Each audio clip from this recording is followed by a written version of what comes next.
রাত গভীর, সবাই ঘুমিয়ে পড়েছে, কিন্তু আপনি ঘুমাতে পারছেন না। চিন্তা, টেনশন, জীবনের চাপ সব মিলিয়ে মন অস্থির। আপনি কি জানেন, ইসলাম আমাদের ঘুমের আগেও প্রশান্তির এক অনন্য শিক্ষা দিয়েছেন? আজ আমরা জানব কিভাবে ইসলামিক উপায়ে মন শান্ত করে টেনশন দূর করা যায়।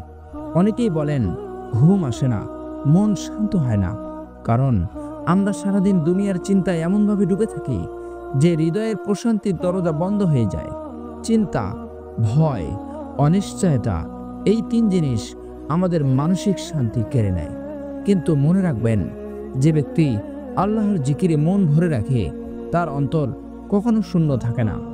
ইসলামে ঘুমের আগে কিছু সুন্দর আমল শেখানো হয়েছে, যেগুলো শুধু ঘুমের জন্য নয়, বরং মন ও আত্মার প্রশান্তির চাবিকাঠি।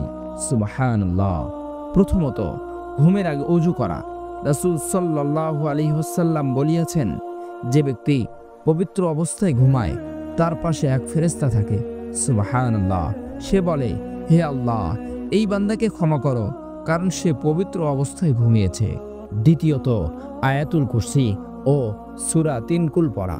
এই তিনটি সূরা শুধু আমাদের রক্ষা করে না, বরং মানসিক চাপ ও ভয় দূর করে দেয়। তৃতীয়ত, দোয়া ও তাওয়াক্কুল। ঘুমানোর আগে আল্লাহর হাতে নিজের দুঃখ, ভয় ও চিন্তা তুলে দিন।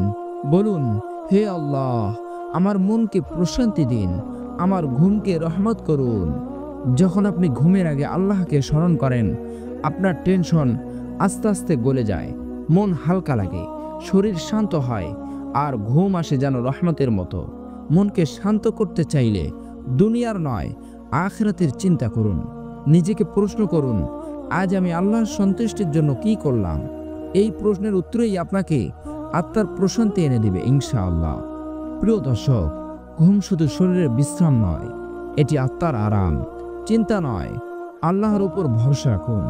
যে আল্লাহ দিন শেষে সূর্য ডুবিয়ে দেন, তিনি আপনার মনের অন্ধকারও দূর করতে পারবেন। আজ রাতেই চেষ্টা করুন, ওযু করুন, আয়াতুল কুরসি পড়ুন, দোয়া করে ঘুমান। দেখবেন আপনার মন শান্ত হবে, ঘুমও প্রশান্তিময় হবে ইনশাআল্লাহ।